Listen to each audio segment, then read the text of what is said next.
Се повеќе малолетници креираат своји профили на социјалните мрежи, иако начелно не е дозволено лице под 18 години да се поврзе на Facebook или Instagram, децата пишуваат лажни години и влегуваат во еден виртуелен свет несвесни за опасностите кои ги демнат.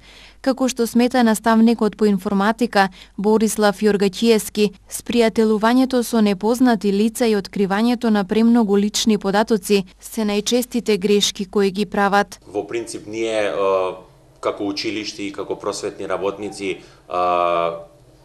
и како дел од наставата, значи имаме правилно користење на интернет, етика при користење на интернет и правила за користење на компјутер.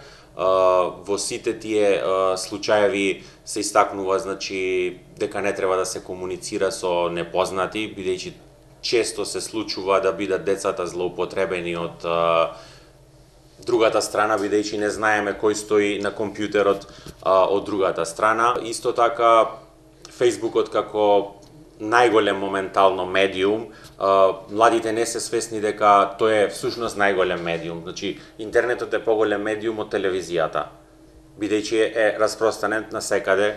Значи, тоа може секој да го види, секој да го прочита, без конкретно да размислат што како, они пишуваат се што мислат и тоа се одразува секако на нивниот живот, па некој ќе им замери, дали е тоа другарче, дали ќе сгрешат нешто што напишале или слично. Значи, тука малку треба да се поработи со учениците и со младите, да некако успеат да сватат дека се што ќе напишат на Facebook е исто како да го кажале тоа на телевизија. Младите речиси стануваат обседнати од новата технологија и нивните вообичаени разговори се сведуваат исклучиво на случки од социјалните мрежи и играњето онлайн игри. Со зголемување на комерцијализацијата на интернетот, значи не се бираат средства од големите компании кои што го исполнуваат тој интернет или тој најголем всушност медиум и се злоупотребуваат. Младите се навлекуваат на разни игри, на не знам, онлайн игри кои што од другата страна имаат некои луѓе од целиот свет, не знаеме кои се тие, какви се тие, буквално, и сето тоа што го применуваат во игрите, кои што добар дел од нив се насилни игри. Во најголем дел од нив има користење на оружје. Значи, разговорите не се од секојдневниот живот, него нивните разговори се сведуваат на игрите, кога ќе одат дома, што ќе играат, колку чипови некои си таму купиле и слично. Модерната технологија е создадена за да се исползува на позитивен начин, но за жал представува и меч со две острици. Ние како училиште, како просветни работници сме тука да им укажеме на учениците за позитивните страни кои што ги има примената на компјутерот и интернетот во образованието на учениците. Меѓутоа, секако дека тоа е еден меч со две острици, има и позитивна и негативна страна.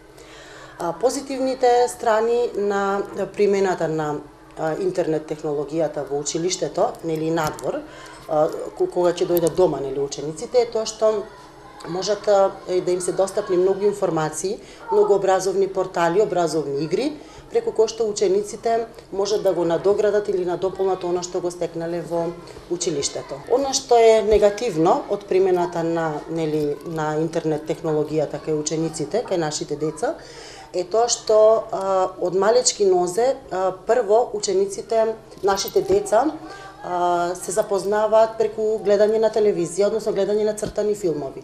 Па имаме бројни студии покажуваат дека прво ученикот, односно детето, го зема јазикот на кој што го гледа цртаниот филм како сопствен јазик, а не мајчиниот јазик. И понатаму тоа може да се рефлектира во текот на образовниот процес и во комуникацијата со другарчињата. Неконтролираното користење на компјутери и смартфони уште од најрана возраст води кон осиромашување на усменото и писмено изразување на децата, смета помошник директор на Основното училиште Братство Миѓени и оделенска наставничка Даниела Апостоловска. Фондот на зборови со кој што учениците располагаат е посиромашен за разлика од минатите генерации. Во минатото комуникацијата, знаеме, сите се сведуваше на комуникација лична со другарчињата, а денеска нашите ученици многу често, односно секојдневно комуницираат по Вибер групи, Фейсбук групи, комуницираат на најразлични четови. Ги знаеме еден куп апликации кои што ги имаат, во кои што си разменуваат идеи, а неретко настануваат и кавги кои што ние, например, наставниците тука сме да им укажеме дека комуникацијата треба да се сведе на лична комуникација, многу помалку користење на ваквите интернет комуникации, со што се осиромашува говорот, развивањето на збогатувањето на фондот на зборови. Едно е кога разговараш, а друго е кога пишуваш. Напишаното може да биде двосмислено сватено, за разлика од тет-а-тет разговорот со другарчињата. Секојдневното користење на интернет во трајање повеќе од 5 часа дневно веќе се категоризира како зависност. Затоа Апостоловска апелира до родителите да ги контролираат своите деца колку време поминуваат со модерните уреди, но најмногу од се да контролираат какви содржини гледаат и споделуваат јавно.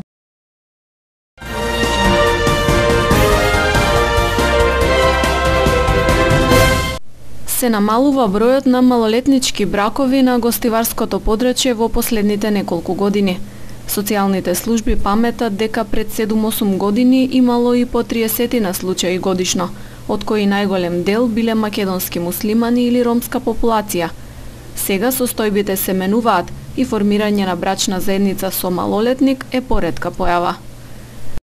Околу 30, некојаш имаше 35. Минатата година имаме 12, оваа година, мислам 2016 имавме 15 скоро, минатата година само 4.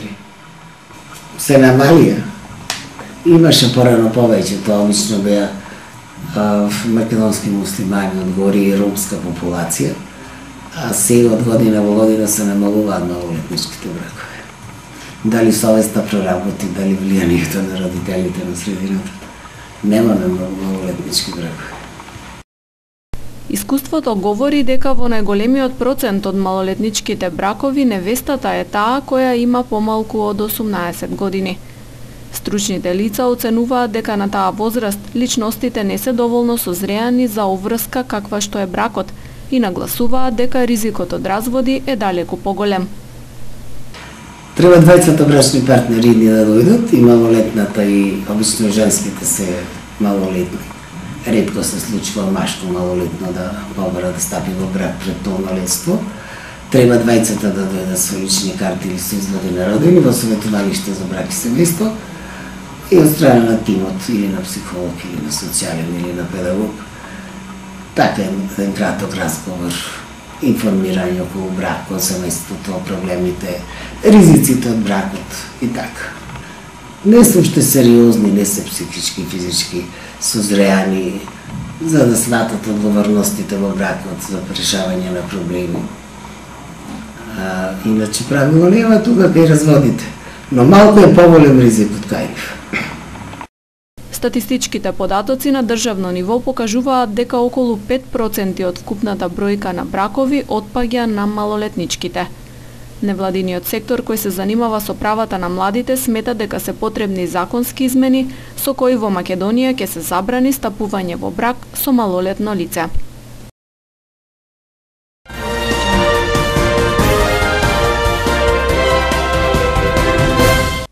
Тешка кражба на златен накит во Чајле, како што соопшти МВР, вчера во 12 часот и 15 минути во полициската станица Гостивар, 47 годишен жител на гостиварското село Чајле пријавил дека на 20 месецов во вечерните часови од страна на непознат сторител извршена е тешка кражба во неговата куќа. Сторителот влегол во куќата без да изврши пребарување по собите, од фиока во спална соба на приземјето одзел поголема количина разновиден златен накит, лири, алки, обетки, прстени и останат вреден накит, а потоа го напуштил местото. Се преземаат мерки за пронаоѓање на сторителот. Ноќта помеѓу 24 и 25 непознати сторители извршиле тешка кражба во џамија лоцирана на улицата Радован Цоничи во Тетово, соопшти МВР. Тие насилно го отвориле прозорецот и вратите од неколку простории. Од фиока од работната маса во благајната одземени се помала сума денари, 20 швајцарски франци, како и мала метална каса во која што се наоѓале повеќе документи околу изградбата на објектот. Извршен е увид на лицеместо при што е утврдена вкупна имотна корист од 4000 денари, додека направената материјална штета е неколку пати поголема и дополнително ќе се утврдува.